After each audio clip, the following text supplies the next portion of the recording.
Good day, dear investors. Today is Tuesday, November 7th, and we extend a warm welcome to our daily financial market update here on TradeXes.com.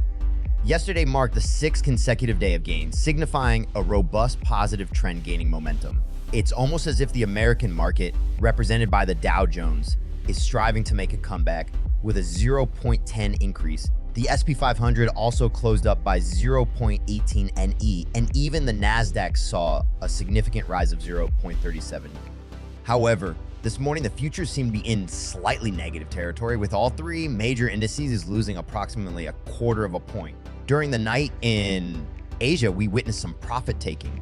For instance, the COSPI, which had risen by an impressive 5.50 in recent weeks, recorded a loss of 230Y, likely due to profit taking. Similarly, the Nikkei in Japan and Hong Kong both closed in negative territory. In Europe today, the major indices are relatively calm but show a slight tendency towards the negative. Meanwhile, the dollar has rebounded and returned to 107 after dropping to 107.50 earlier. Now, I'd like to share some broader reflections on the current state of financial markets. In recent weeks, we've witnessed a significant correction, with the Nasdaq declining by over 10%.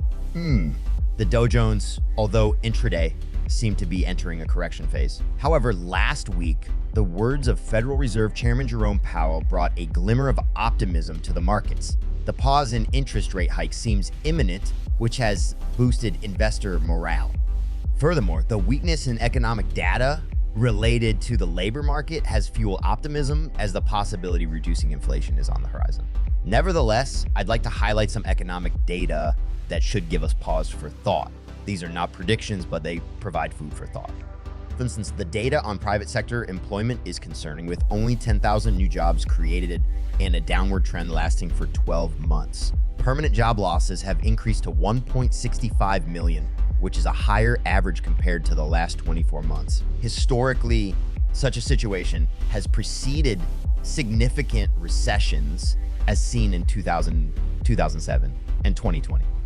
Manufacturing indicators confirm this weakness, with the Chicago index contracting for 14 consecutive months and the production index declining for 13 consecutive months.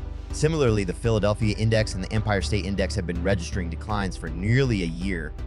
Additionally, real rates of 10-year Treasury bonds are on the rise, reflecting concerns about both inflation and the deterioration of U.S. government credit due to a growing deficit and the refinancing of $2 trillion of debt over the next 12 months.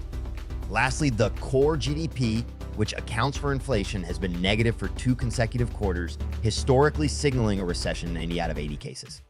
These data invite caution despite the current positive trend in the markets.